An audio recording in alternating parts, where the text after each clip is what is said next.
오늘은 팔복 가운데 일곱 번째, 화평하게 하는 자는 복이 있나니 그들이 하나님의 아들이라 일컬음을 받을 것이며 라는 말씀을 우리 함께 살펴보겠습니다.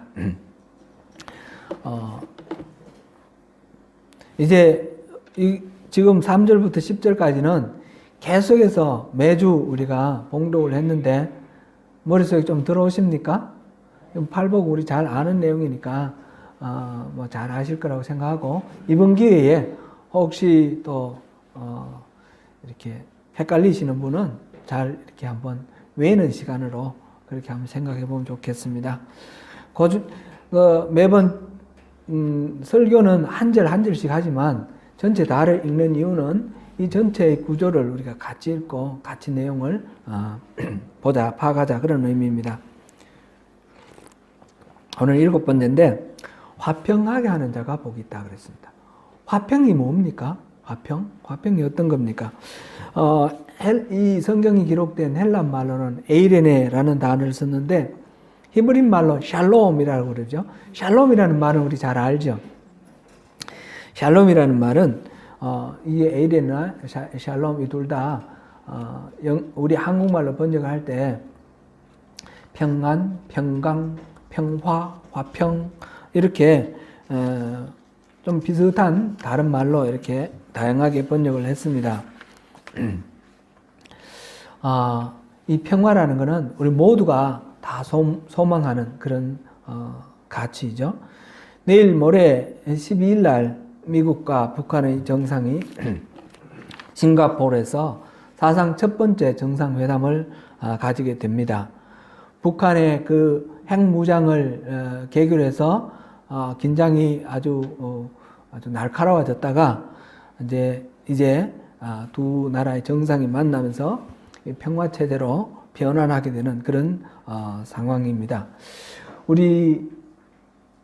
우리가 당사자니까 우리 가족들이 살고 우리 친척들이 살고 있는 우리 조국, 우리 대한민국이 있는 우리 한반도, 남한이나 북한이나 다 우리 민족이 우리 가족이고, 이 중에도 우리 월남하신 가족이 있으신데, 우리 한 나라 아닙니까? 한반도에 전쟁 위험이 없이 평화로운 그런 체제가 세워지기를 우리 모두 다 소망합니다. 남북한의 그 상태는 지금까지 53년부터 지금까지, 그러니까 65년 됐나요? 휴전 상태입니다. 휴전 상태. 몇 년인지 계산은 제가 잘 안 됩니다. 휴전 상태인데, 이 상태가 이제 종전 선언하고 평화 협정 체제로 바뀔 것이다, 이렇게 이제 추정을 하는데, 평화 협정 체제로 바뀌면 휴전은 전쟁을 쉬고 있는 거고, 종전은 전쟁이 끝나는 거고, 평화 협정은 더 이상 전쟁하지 않겠다고 약속하는 것, 그런 상태죠. 물론 부부간에도 우리 다시 싸우지 말자 그래 놓고 다시 싸울 수도 있듯이 평화협정을 체결해도 다시 전쟁할 수도 있는 것입니다. 그러나 근본적으로 전쟁을 쉬고 있는 상태하고 평화협정 체제하고는 또 다르겠죠. 훨씬 더 평화로운 그런 상태로 될 수 있다고 생각됩니다.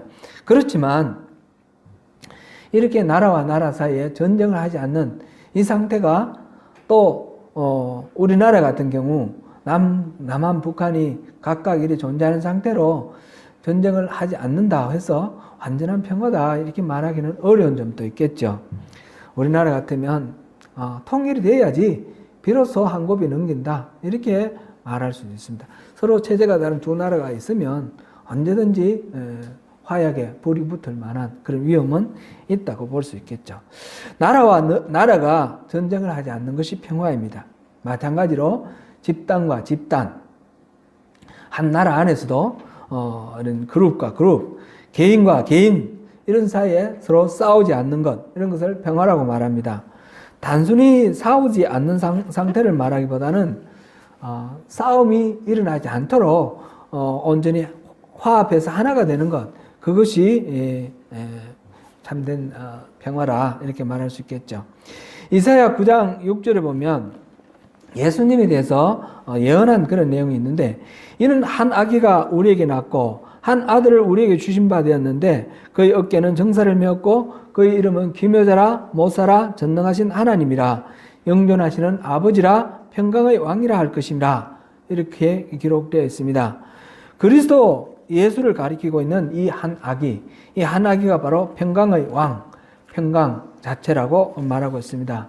성경에서는 바로 예수님이 평화의 왕으로 기록되어 있습니다. 신약에서도 예수님의 모든 사역을 마무리 짓는 그 대목에서 예수님은 평화를 말씀하고 계십니다. 요한복음 14장 27절에서 예수님께서 보혜사를 보내주겠다 약속하실 때에 평안을 너희에게 끼치노니 곧 나의 평안을 너희에게 준다, 이렇게 말씀하셨고, 내가 주는 평안은 세상이 주는 것과 다르다 말씀하셨습니다. 예수님께서 부활하셔서 다락방에 모여서 함께 기도하고 있는 그 제자들에게 나타나셨을 때 맨 먼저 하신 말씀이 뭡니까? 너희에게 평강을 주노라. 평강, 이것을 예수님께서 그렇게 주기를 원하셨습니다. 그런 평안을 받은 성도인 우리는 바로 평안의 주인공이 되는 것이 아주 자연스럽습니다. 이렇게 화평한 사람이 되는 것이 그리스도인의 특징이다, 이렇게 말할 수도 있겠습니다. 어떻게 하면 이 평화로운 사람, 화평한 사람이 되겠습니까? 참고로 로마서 12장 우리 잠깐 한번 보시겠습니다. 12장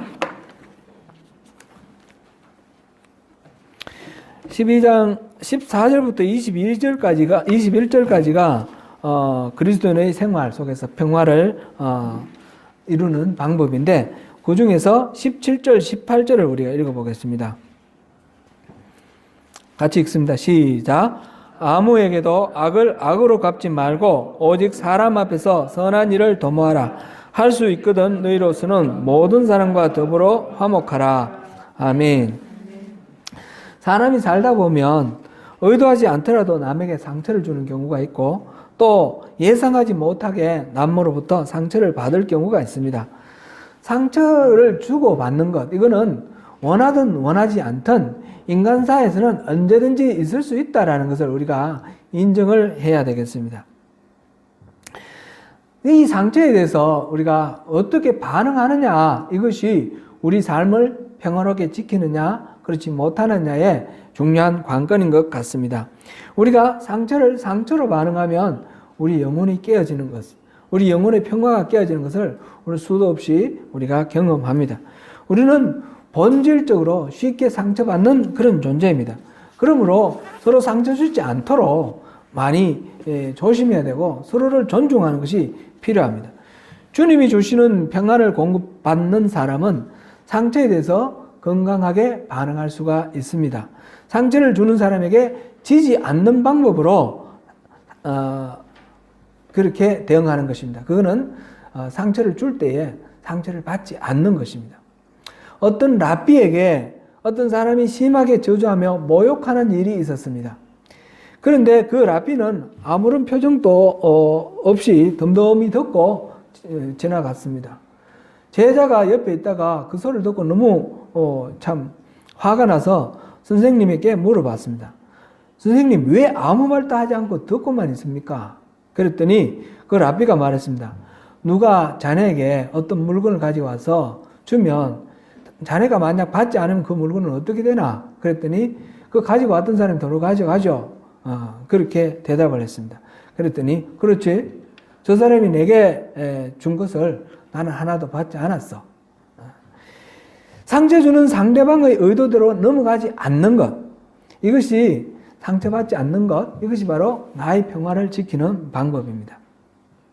악을 악으로 갚지 말고 선으로 갚으라 하는 것이 이 로마서 말씀입니다. 물론 쉽지는 않습니다. 그죠? 쉽지는 않으니까 하나님이 그렇게 내 평화를 지킬 수 있도록 도와달라고 우리가 늘 성령을 구하고 그렇게 주님을 바라보며 살아야겠습니다. 그런데 예수님은 단순히 말썽이나 탈이 없는 상태를 화평이라고 말씀하지 않았습니다. 마태복음 10장 34절을 우리 같이 한번 읽어보겠습니다.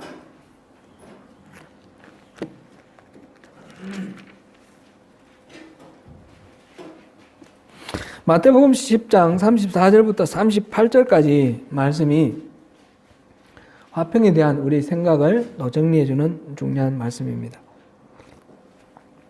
34절만 읽겠습니다. 시작. 내가 세상에 화평을 주러 온 줄로 생각하지 말라. 화평이 아니요 검을 주러 왔노라. 그러면서 예수님이 자식이 부모와 싸우고 며느리가 시어머니가 불화하게 하고 이렇게 하기 위해서 예수님이 오셨다 그랬습니다. 예수님은 평강의 왕이라 하셨고 예수님이 우리에게 평안을 주겠다고 하셨는데 그 평안은 세상의 것과 다르다 그랬습니다. 그래서 세상의 것과 다른 평화, 그건 어떤 거냐? 이런 것이라는 것입니다. 예수님께서는 서기관과 바리새인들에게 독사의 자식들아 이런 소리를 여러 번 하셨습니다. 이들에게 아주 심한 욕입니다. 이거는 욕을 하시면서 말하자면 가만히 있는 그런 상태에서 평지풍파를 일으킨 겁니다. 갈등을 불러일으켰습니다. 갈등을 불러일으키신 이유는 그냥 문제가 드러나지 않고 좋다 하는 것만이 그것이 진짜 평화가 아니고 그것이 진짜 화평이 아니라는 것이죠. 그래서 문제가 되는 것은 그것을 지적하고 그것을 치유하는 것이 참된 평화의 길이다. 갈등 자체를 덮어놓는 것이 아니라 갈등의 원인을 제거하는 것, 그것이 참된 평화다. 이런 것을 우리에게 말씀해 주십니다. 그래서 평화라, 화평이라, 모든 사람하고 화목하라 이렇게 말할 때 그냥 세상 사람들하고 두루두루 친하고 이 사람하고도 친하고 저 사람도 친하고 이런 상태로 무난한 이 처세를 잘하는 이런 거를 말하는 것이 아니라는 것을 우리가 알 수 있습니다. 인간 사이의 갈등의 원인이 뭡니까? 서로 생각이 다르고 이해관계가 다르기 때문인데 이 이해관계가 다르고 생각이 다른 사고방식이 다른 그 근원에 뭐가 있습니까? 그 근원에는 바로 인간의 죄성이 있습니다. 자기중심성, 인간의 타락이 있습니다. 하나님과 화목하고 있던 그 상태에서 벗어남으로써 저마다 자기중심으로 모든 것들을 판단하고 평가를 하고 생각을 하는 그런 것이 있기 때문에 사람들 사이에 갈등을 합니다. 그래서 이 갈등의 근본적인 원인은 하나님과의 이 불화를 회복하는 것으로 가능합니다. 하나님과의 관계가 회복될 때에 참된 평화가 우리에게 돌아옵니다. 그러므로 우리는 이런 어려움이 있을 때 저마다가 하나님을 바라보고 하나님 뜻이 어디 있는가? 하나님이 기뻐하시는 것이 무엇인가? 그것을 우리가 찾을 때에 참된 화평을 누릴 수가 있게 됩니다. 그리고 예수님께서는 화평한 사람에게 복이 있나니라고 말씀하지 아니하시고 화평하게 하는 자에게 화평하게 하는 자가 복이 있다라고 말씀하셨습니다.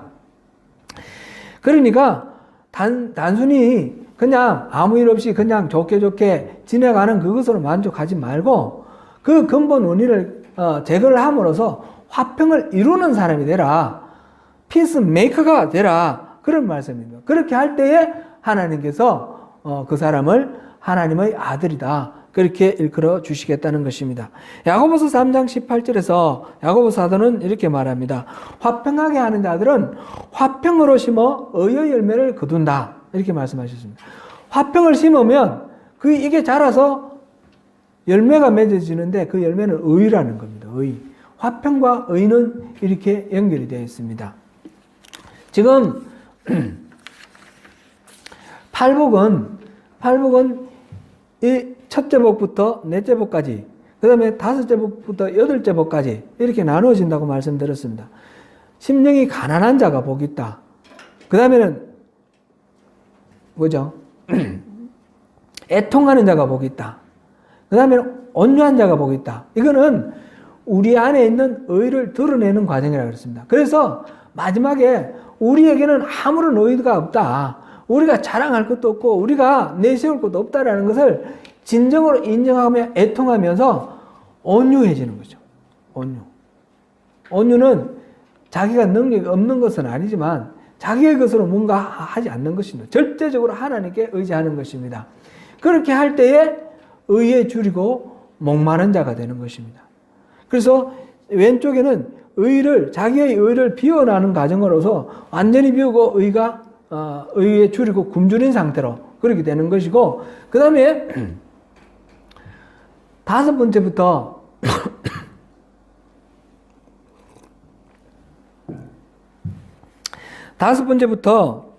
그 다음에 여덟 번째까지는 긍휼히 여기는 자는 복이 있다.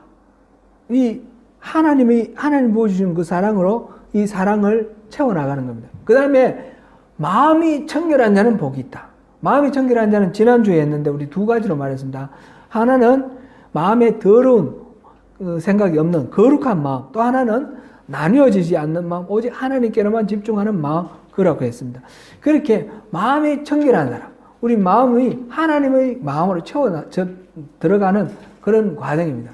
그 다음에 오늘 우리가 하는 것이 무엇입니까? 화평하게 하는 것.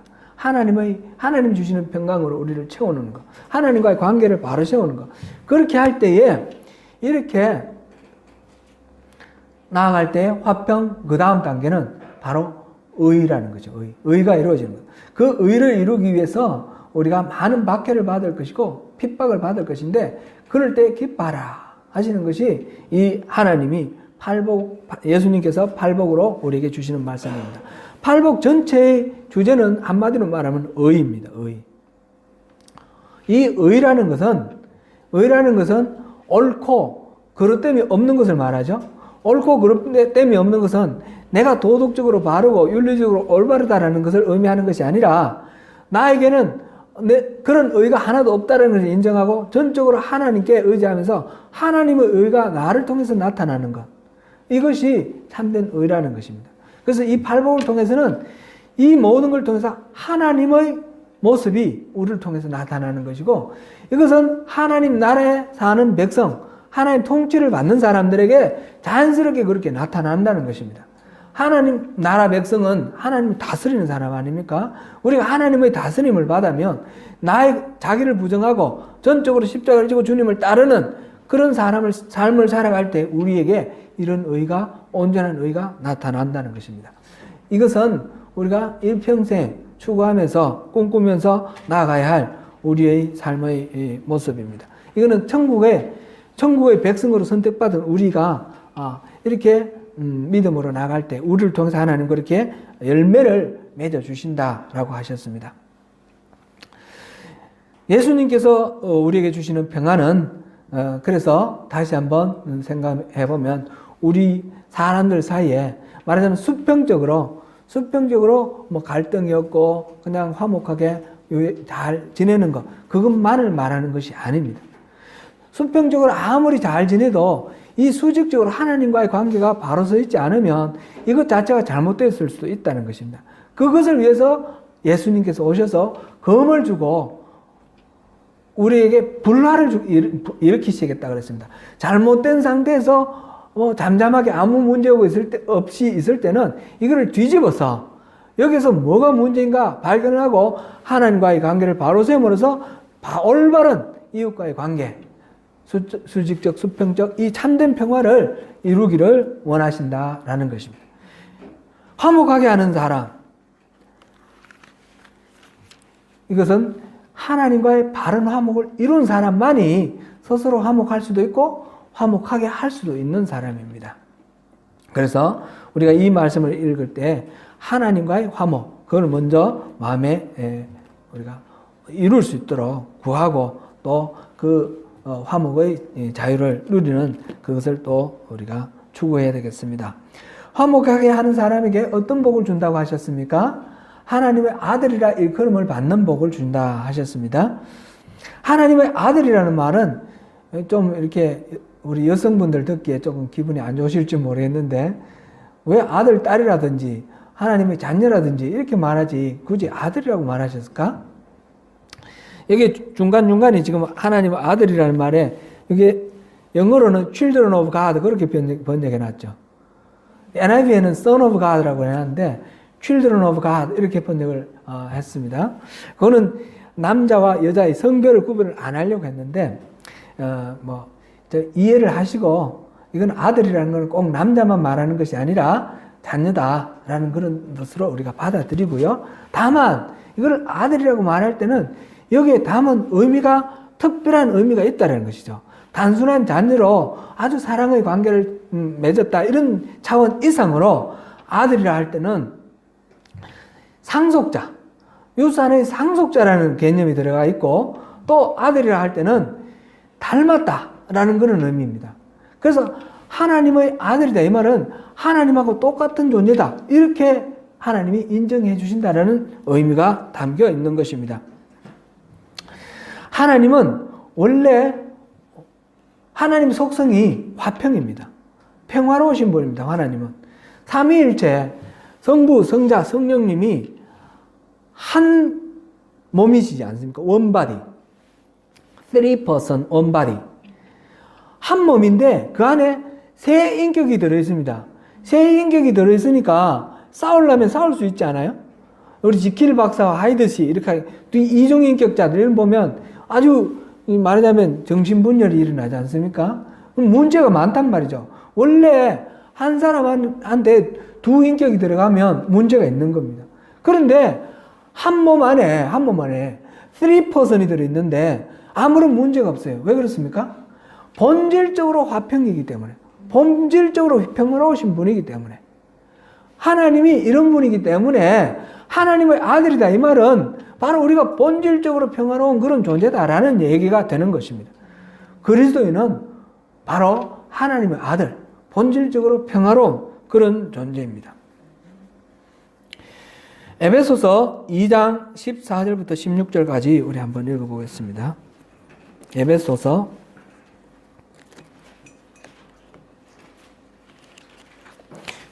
2장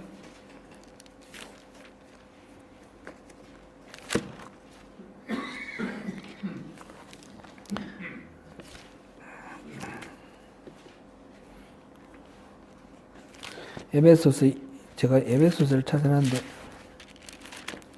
그럼 제가 에베소서 2장 14절부터 16절까지 읽겠습니다. 시작. 그는 우리의 화평이신지라 둘로 하나를 만드사 원수된 것 곧 중간에 막힌 담을 자기 육체로 허시고 법조문으로 된 계명의 율법을 폐하셨으니 이는 이 둘로 자기 안에서 한 세 사람을 지어 화평하게 하시고 또 십자가로 이 둘을 한 몸으로 하나님과 화목하게 하려 하심이라. 원수된 것을 십자가로 소멸하시고. 아멘.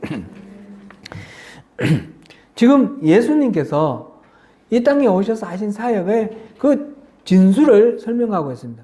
예수님께서 하신 일이 뭡니까? 예수님은 우리의 화평이십니다. 둘로 하나를 만드사 원수된 것, 중간에 막힌 담을 허무셨다 그랬습니다. 여기서는 둘이라는 것은 유대인과 이방인을 말합니다. 이 유대인과 이방인은 절대로 상종하지 않았습니다. 같이 밥 먹는 것조차 아주 금기로 여겼습니다. 그래서 이 유대인들이 생각할 때 이방인은 아주 그냥 자기들은 하나님이 선택한 사람이고 이방인들은 그냥 짐승보다 좀 나은 존재 이 정도로 그렇게 생각하는 겁니다. 그래서 기도할 때에 하나님께 기도할 때 이방인이 아니라 유대인으로 태어난 것에 감사하는 겁니다. 어떤 랍비는 그랬습니다. 하나님 왜 이방인 만들으셨는지 그 이유를 말하기를 지옥의 땔감으로 만들려고 땔감으로 삼으려고 이방인 만들었대요. 이 유대인들의 생각이 얼마나 교만하고 자기 우월에 가득 차 있는지 우리가 알 수 있습니다. 그런 생각을 하고 있으니까 또 나중에 또 유대인들은 다른 이방인들한테 많은 핍박을 당하고 수많은 순환을 당하는 그런 역사도 있지요. 이 이방인과 유대인은 그렇게 서로 상극인데 예수님이 오셔서 이 가운데 있는 이 담을 무너뜨렸다는 것입니다. 이 가운데 있는 담이 뭡니까? 유대인들이 자기들이 갖고 있는 율법, 이것으로 인해서 우리는 율법을 가졌고 이방인들은 율법이 없기 때문에 차원이 다르다 이렇게 생각했습니다. 근데 그 율법을 폐하셨습니다. 율법을 폐하심으로 이방인들과 유대인들이 똑같이 동등하게 하나님 앞에 한 형제가 될 수 있도록 그렇게 하신 분이 우리 예수님이십니다. 예수님이 하신 일은 바로 이런 둘을 화목하게 해서 하나로 만드신 그런 일입니다. 예수님이 바로 하나님의 아들이시죠. 하나님은 우리를 하나님의 아들로 부르시고 예수님처럼 바로 이런 둘로 하나로 만드는 화목하게 하는 그런 직분을 우리에게 맡기셨습니다. 고린도 후서 5장 18절 우리 한번 읽어보겠습니다. 고린도 후서 5장 18절.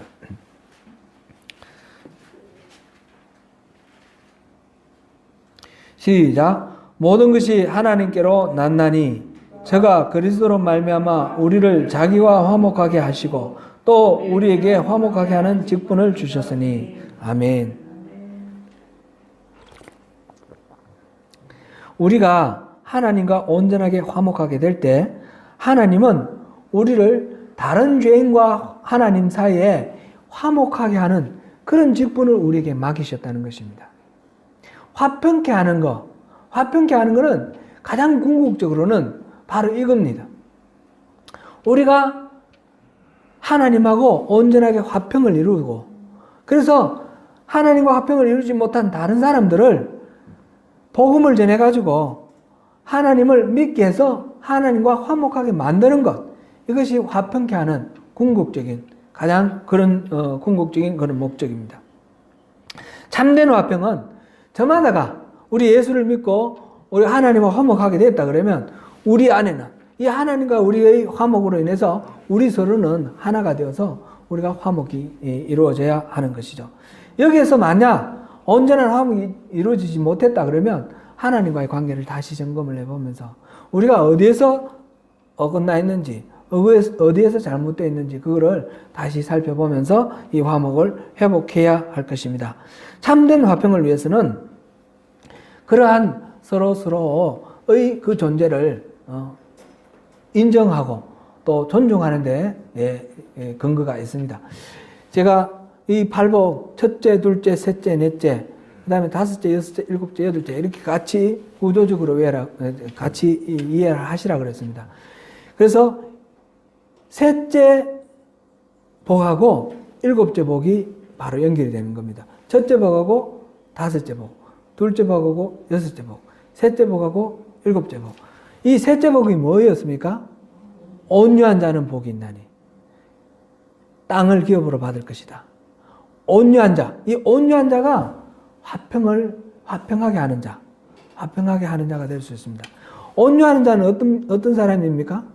온유한 사람은 다시 한번 그냥 마음이 부드러운 게 아니라 자기 자신의 의가 전혀 없다는 것을 깨닫고 자기를 전적으로 의지하지 않는 철저한 자기 부정에 들어가 있고 하나님 것으로 이렇게 나가는 사람입니다. 그래서 자기에게 뭔가 있어도 그것을 쓰지 않는 것입니다. 자기에게 능력이 있고 힘이 있어도 그걸 쓰지 않는 것. 그래서 잘 길들인 말 같은 것도 온유라고 우리 비유를 할 때 떠올리는 이미지 중에 하나죠. 말이 힘이 없는 것이 아니지만 말이 함부로 날뛰지 않습니다. 그 주인이 이끄는 대로 가는 것처럼 온유한 사람은 그 모든 것들을 하나님의 다스림에 맡겨놓은 상태, 그런 상태에 있는 사람이 온유한 사람입니다. 이런 사람이 화평을 이룬다는 것입니다. 그리고 자기를 내세우지 않고, 그러니까 절대로 온유한 사람은 누구를 정죄하거나 평가하거나 판단하지 않는 사람입니다. 김기석 목사님의 그 시편 강의를 이렇게 듣다가 보니까 이현주 목사의 시를 한 수 이렇게 소개를 했는데 너무 공감이 되어서 제가 이 자리에서 소개를 해드리고 마무리를 할까 합니다. 제목은 동행의 법칙입니다. 이 김기석 목사나 이현주 목사 같은 경우 다 감리교 목사님 중에 아주 참 훌륭하신 분인데 설교를 이렇게 여러분들 들어보셔도 많은 유익이 될 겁니다. 동행의 법칙 제가 읽어드리겠습니다. 태어나서 죽을 때까지 왼손은 왼손, 오른손은 오른손이다. 살아있는 동안 왼손은 왼손의 길을 가고 오른손은 오른손의 길을 가거라. 그리고 따로 놀아서는 안 된다. 사실은 따로 놀 수도 없는 신세다. 일을 할 때에 작은 일 따위는 각자 알아서 하되 무거운 항아리를 들 때에는 함께 힘을 모아야 한다. 그래도 맞잡지는 말아라. 두 손을 맞잡고서는 아무 일도 못한다. 하나님께 기도드리는 일 말고는.